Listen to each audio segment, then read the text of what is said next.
बिस्मिल्लाहिर्रहमानिर्रहीम। मेरा नाम नायला है। मेरे वालिद पीटीसीएल में लैंड टेक्नीशियन थे। हमें महकमे की तरफ से सरकारी रिहाइश एक बिल्डिंग में ही मिली हुई थी और हम यहाँ सेकंड फ्लोर पर रहते थे। 2 कमरों पर मुश्तमिल ये फ्लैट नुमा घर, जिसका सहन खुला था, लेकिन यहाँ इतनी गर्मी होती थी कि हम सहन में नहीं निकल सकते थे और कमरों में ही अपना वक्त गुजारते। गर्मी की वजह से अब्बू ने हमें हर तरह की सहूलत देने की कोशिश की।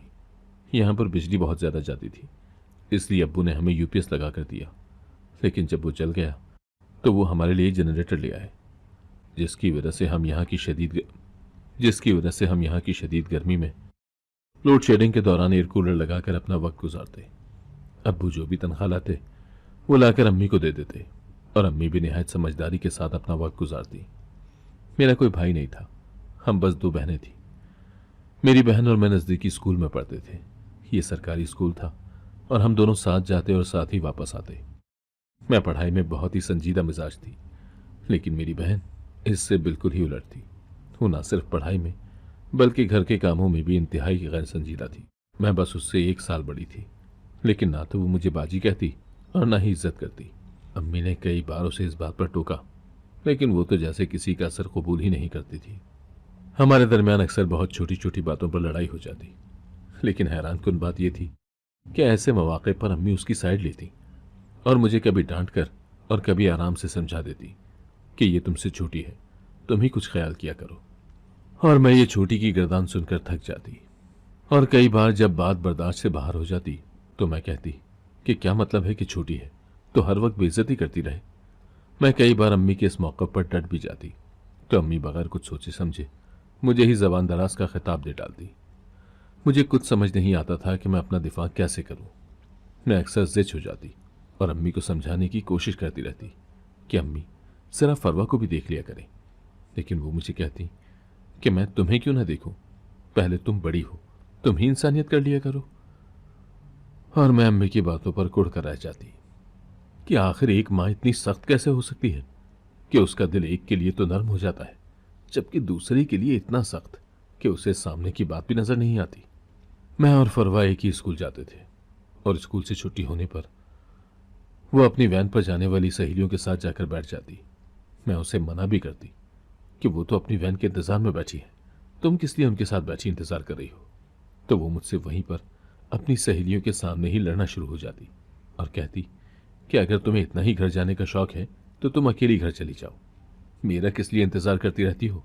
मैं उसे बहुत समझाती, लेकिन वो कुछ भी समझने के लिए तैयार ना होती। मैं एक दिन इंतहाई तंग आकर उसे स्कूल छोड़कर घर आ गई तो अम्मी उल्टा मुझे ही डांटने लगी कि तुम्हें अपनी बहन की परवाह नहीं है, इसलिए उसे अकेला छोड़कर आई हो। जबकि मैं उन्हें समझाने लगी कि अम्मी आप उसको समझाए ना कि स्कूल से छुट्टी होते ही मेरे साथ आया करे, उसका वहां रुकने का क्या जवाब है। तो अम्मी मेरी कोई बात सुनने के लिए तैयार ही ना होती। जब अब्बू आते तो मैं उन्हें अपना मौकफ बताती। वो खामोशी से मेरी पूरी बात सुनते और फिर फरवा को बुलाकर पूछते कि वो ऐसा क्यों करती है, लेकिन उसके पास मेरी किसी भी बात का जवाब ना होता। तो वो इधर उधर की बातें करके मुझे दबाने की कोशिश करती। वो अपनी तरफ से भरपूर प्लानिंग करती कि किसी न किसी तरह मेरी कोई ना कोई गलती निकाल कर अब्बू के सामने रख दे ताकि मुझे डांट पड़े। लेकिन अब्बू उसकी सारी बात सुनने के बाद आखिर में उससे वही सवाल करते कि आखिर वो छुट्टी होने के बाद वहीं स्कूल में क्यों बैठ जाती है। तो वो अपनी बगलें झांकने लगती और कीना दोस्त नजरों से मेरी तरफ देखती। जब अब्बू चले जाते तो वो मुझे बुरी तरह से लताड़ना शुरू कर देती कि अब्बू को शिकायत लगाकर तुम्हें क्या मिला, बड़ी आई अब्बू की चमची, और मेरा तरह तरह का मजाक उड़ाती। ऐसे में अब्बू को जब फरवा की बदतमीजियों का पता चलता तो वो मेरे सर पर हाथ रखकर मुझे तसल्ली देते कि मैं तेरी बहन को समझाऊंगा, तू परेशान ना हुआ कर। मैं मुतमईन सी हो जाती कि चलो शुक्र है अब्बू मेरी बात समझते तो हैं। फरवा की आदत वक्त के साथ साथ अजीब सी होने लगी। उसे बनाओ सिंगार, नित नए फैशन के कपड़े बनाना और अल्ट्रा मॉडर्न नजर आना अच्छा लगता था। वो शादी के किसी फंक्शन में जब तैयार होकर जाती तो कहीं से भी मेरी बहन नहीं लगती थी, ना ही मुतवसत तबके की लगती। ऐसा लगता है जैसे किसी बहुत बड़े घराने से उसका ताल्लुक हो।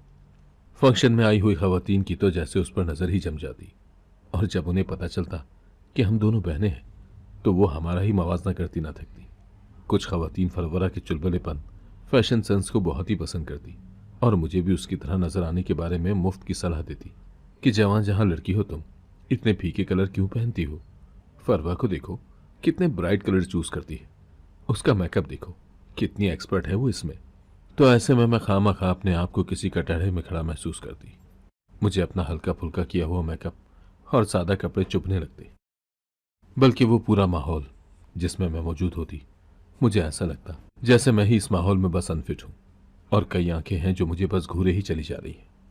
सच तो यह है कि मैं ये मवाजना सुन सुनकर पक गई थी, लेकिन मुझे कभी भी समझ नहीं आया कि मैं उन तमाम ख्वातीन को क्या जवाब दूं। उन्हें कैसे समझाऊं कि हर फर्द का अपना एक मिजाज होता है जिसके मुताबिक वो बनाव सिंगार करता है। चूंकि मुझे सादगी पसंद है, इसीलिए मैं उसमें ना सिर्फ कंफर्ट हूं बल्कि खुश भी रहती हूं। लेकिन फिर ऐसी बातों में अक्सर बगैर जवाब दिए मैं एक तरफ होकर बैठ जाती। मगर फरवा हर फंक्शन और पार्टी की जान बन जाती, एक ऐसी खुश रंग तितली कि जिसके खूबसूरत तेज रंग हर आंख को खब रहे थे। वो थी भी बहुत प्यारी, गोरा चिट्टा रंग और उस पर सलीके से किया गया मेकअप उस पर अच्छा भी बहुत लगता था। जबकि मेरा रंग हल्का सांवला था, तो मेरा दिल तेज मेकअप और कपड़ों की तरफ खुद ही माइल ना होता। तो मैं क्या करती? इसी वजह से मैंने फंक्शन में जाना छोड़ दिया था और ज्यादातर घर में ही अपना वक्त गुजारती। तो यहाँ घर पर मुझे अम्मी ऐसे मौके पर टिकने ना देती। वो मुझे खूब बातें सुनाती और कहती कि लोग क्या कहेंगे कि एक बेटी को लाई है और दूसरी बेटी को घर छोड़कर आई है, इतनी गरीब है कि दूसरी बेटी को कपड़े नहीं दे सकती। तब मैं अम्मी को अक्सर समझाने की कोशिश करती कि अम्मी, मेरा दिल ही नहीं चाहता किसी फंक्शन में या किसी तकरीब में जाने को, तो मैं क्या करूं। लेकिन अम्मी मेरी कोई भी बात सुनने या समझने को तैयार ना होती और ज़बरदस्ती मुझे अपने साथ लेकर जाती। ऐसे में मेरी बहन फरवा को मुझे बातें सुनाने का मौका मिल जाता और वो अम्मी को ऊंची ऊंची आवाज़ में कहती कि अम्मी, इस बुढ़ी रूह को वहां ले जाने का कोई फ़ायदा नहीं। इसने वैसे भी किसी कोने को पकड़ना है और वहां से मजाल है कि ये हिलकर भी दिखा दे। पता नहीं ये बैठ बैठ कर थकती भी नहीं है, ऐसा लगता है जैसे कोई माजूर बैठा हो। मैं फरवा की बातों पर परेशान होकर अम्मी को कहती कि इसको बास करवाए, ये बहुत ही तल्ख बातें करती है।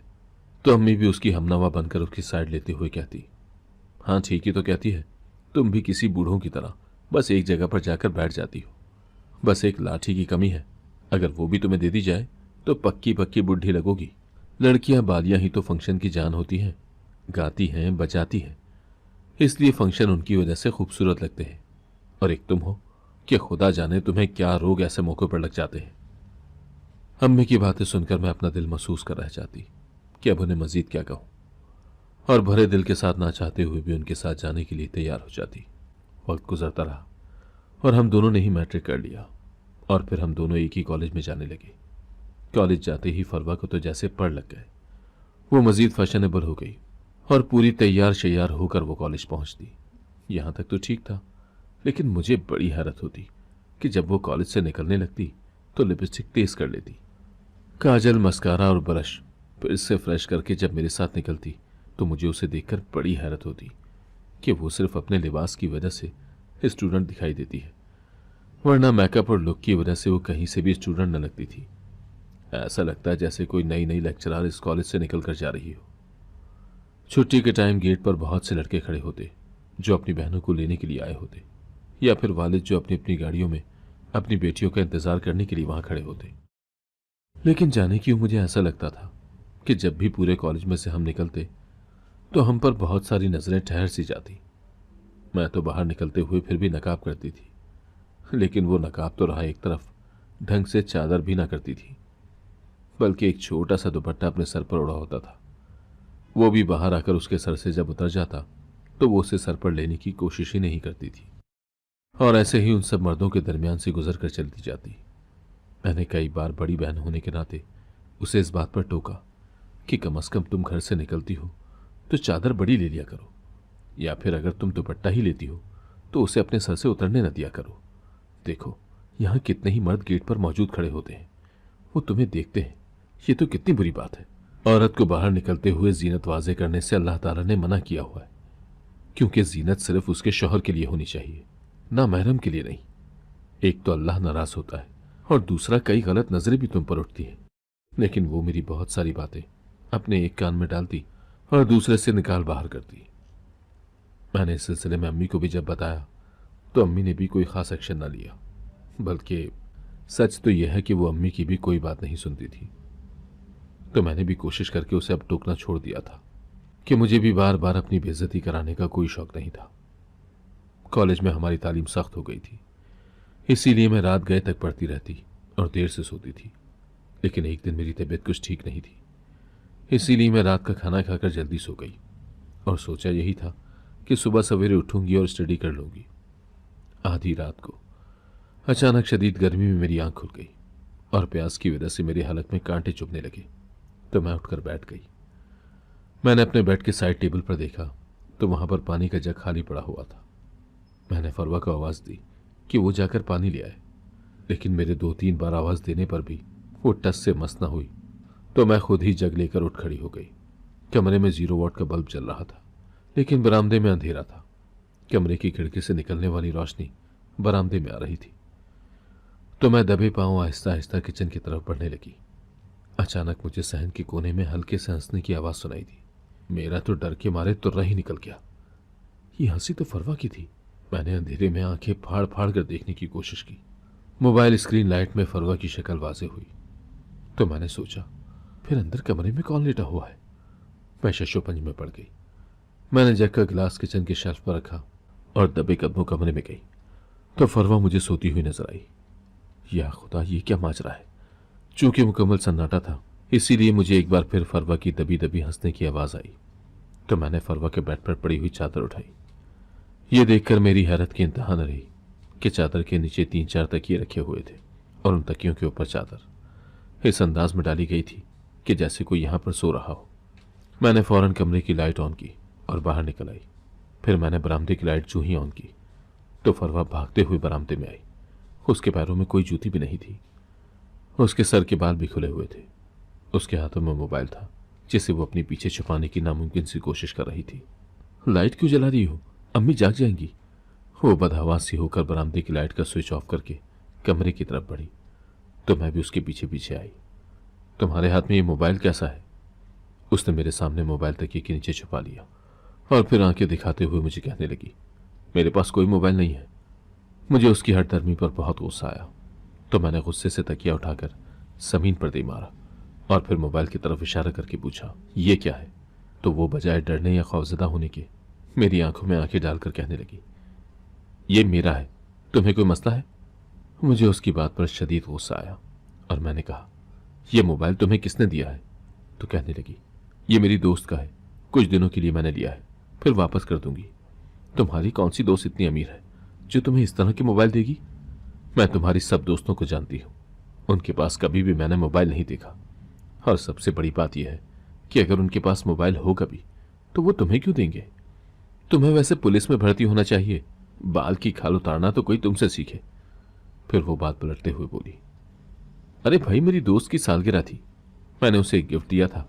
उस गिफ्ट के बदले उसने मुझे मोबाइल दे दिया क्योंकि वो जानती थी कि मुझे मोबाइल कितना पसंद है। बस इतनी सी बात है। ऐसी कौन सी सहेली है तुम्हारी, मुझे नाम बताओ। मैंने गुस्से से पूछा तो वो कहने लगी, अब तुम बात बढ़ा रही हो। मेरे ख्याल में जितना तुम्हें बताना चाहिए था मैं बता चुकी हूं, इससे ज्यादा मैं तुम्हें नहीं बताऊंगी और जो करना है कर लो। उसकी इतनी दीदा दलेरी पर मुझे बड़ी हैरानगी हुई कि ना तो उसे मेरा डर रहा ना ही अम्मी अब्बू का। ठीक है, बस मुझे ये बता दो कि मोबाइल पर किससे बात कर रही थी। मैंने अगला सवाल किया तो वो सरपटा गई और गुस्से से खड़े होकर मेरे सामने चिल्लाने लगी। तो मैंने एकदम से उसके मुंह पर थप्पड़ दे मारा। एक तो चोरी, ऊपर से सीना जोरी। सीधी सी बात पूछ रही हूं कि ये मोबाइल किसका है और तुम इस वक्त किससे बात कर रही थी। लेकिन तुम्हें मेरी बात घुमाने की हमेशा से आदत रही है, लेकिन ऐसा हमेशा नहीं चलेगा। तुम्हें यह बात याद रखनी होगी। मेरे धमकाने पर जाने की उसकी आंखों में मुझे डर सा नजर आया तो उसने नजरें झुका ली और फिर अपने बिस्तर पर लेटकर चादर सर तक ओढ़ ली। गोया ये इस बात का ऐलान था कि अब मजीद बात नहीं हो सकती। मैं भी खामोशी से अपने बिस्तर पर जाकर लेट गई और मैंने यही इरादा किया कि मैं सुबह अम्मी और अब्बू के सामने ये बात लेकर आऊंगी। मुझे सारी रात ये सोचते सोचते ही गुजर गई कि फरवा किस रास्ते पर चल निकली है। लेकिन अम्मी अब्बू को बताने की नौबत ही ना आई क्योंकि सुबह अब्बू को सीने में शदीद तकलीफ हुई और उन्हें हम इमरजेंसी में अस्पताल ले गए। हमने फरवा को घर में छोड़ा।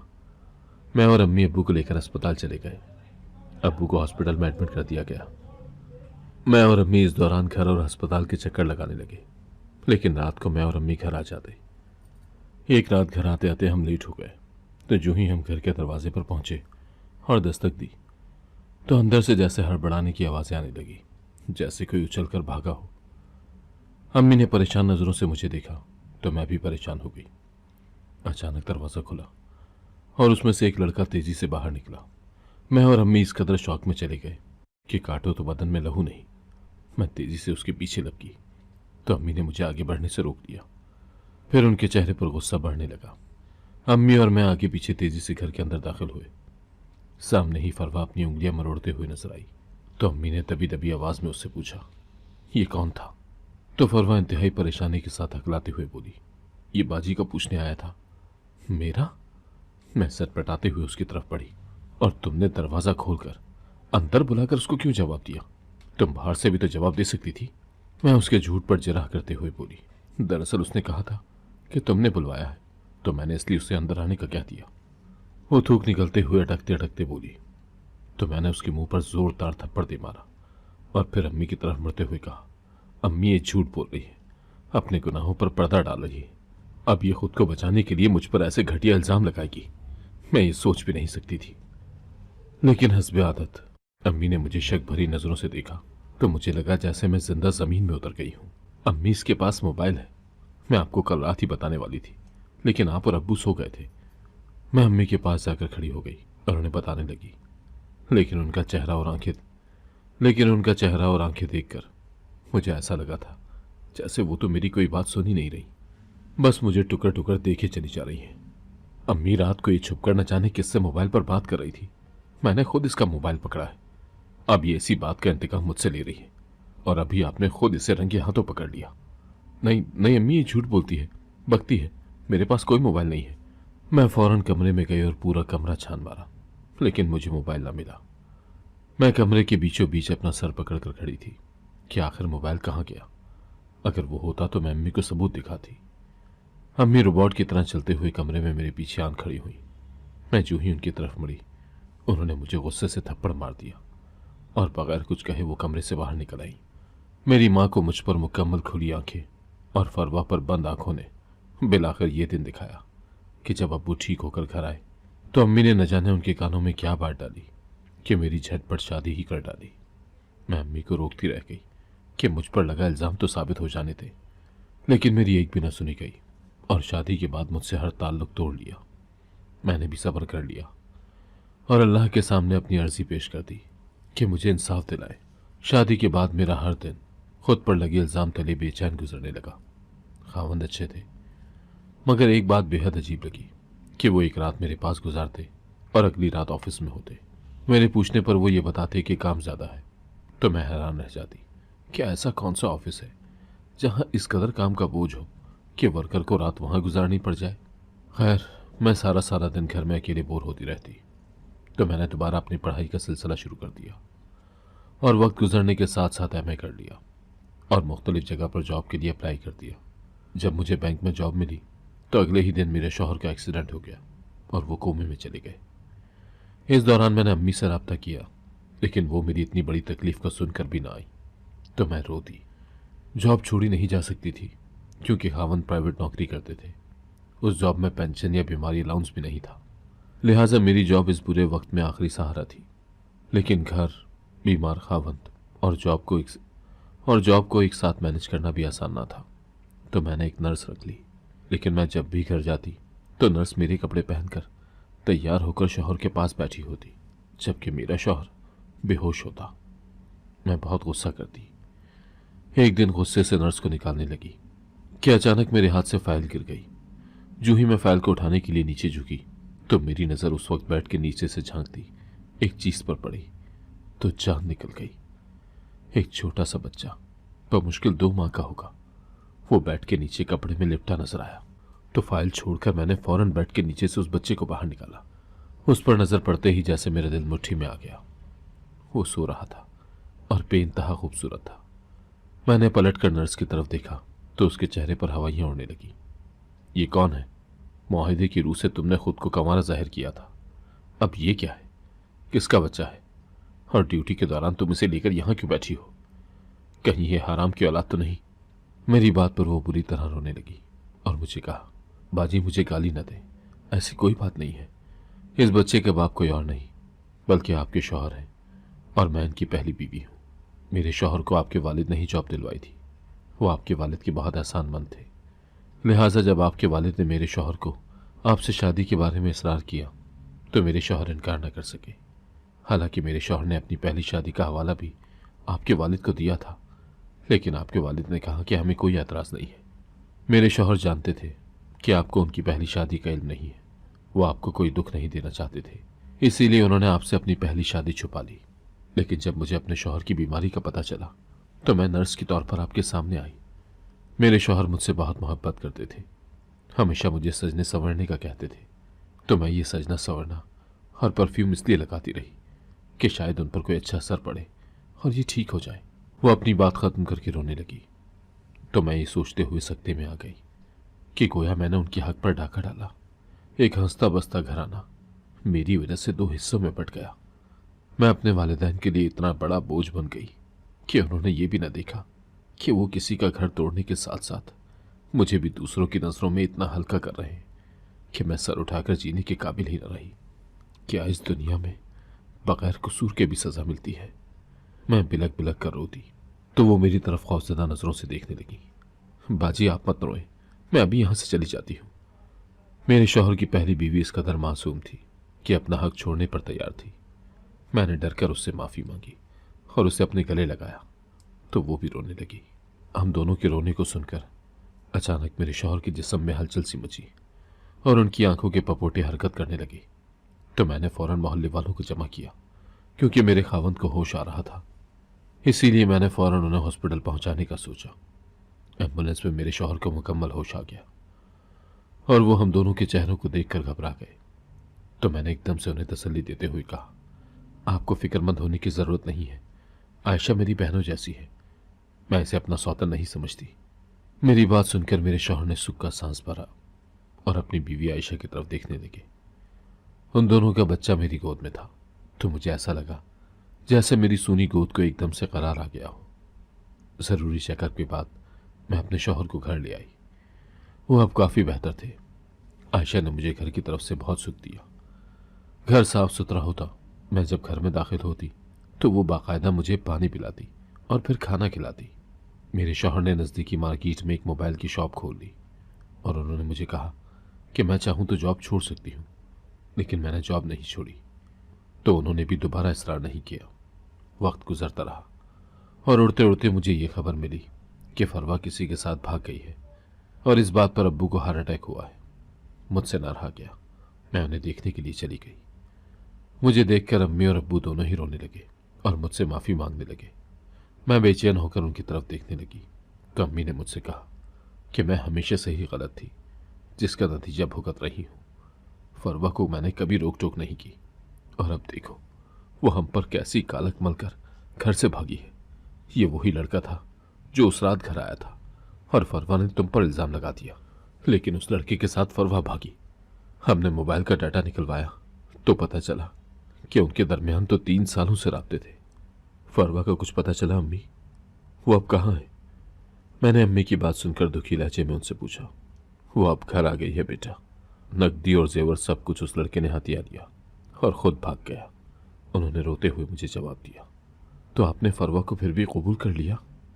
अम्मी, जबकि मेरा तो कसूर भी नहीं था, लेकिन आप लोगों ने मुझसे कता ताल्लुक कर लिया था। मेरी बात सुनकर अम्मी मेरे पैरों में बैठ गई और मुझसे माफ़ी मांगने लगी। तो मैंने उन्हें अपने पैरों से उठाकर गले लगा लिया, क्योंकि जो सज़ा वो अब पल पल भुगतेंगी उसे मेरी माफ़ी भी कम नहीं कर सकती। इसीलिए ये कहानी सुनने वालों को मैं एक नसीहत करना चाहूँगी कि अपनी औलाद में फ़र्क न किया करें। मोहब्बत, एहतराम और एतमाद सब में बराबर तकसीम किया करें, ताकि उनमें से कोई और फरवा आंखों में धूल झोंक कर यूं वालिदैन की इज्जत नीलाम न करती फिरे। अगर आपको आज की कहानी पसंद आई है तो वीडियो को जरूर लाइक कीजिएगा और अपने दोस्तों के साथ भी शेयर कीजिएगा। और हाँ, अगर आपने अभी तक हमारा चैनल सब्सक्राइब नहीं किया तो जरूर सब्सक्राइब करें। मिलते हैं कल एक नई और दिलचस्प कहानी के साथ। अल्लाह हाफिज।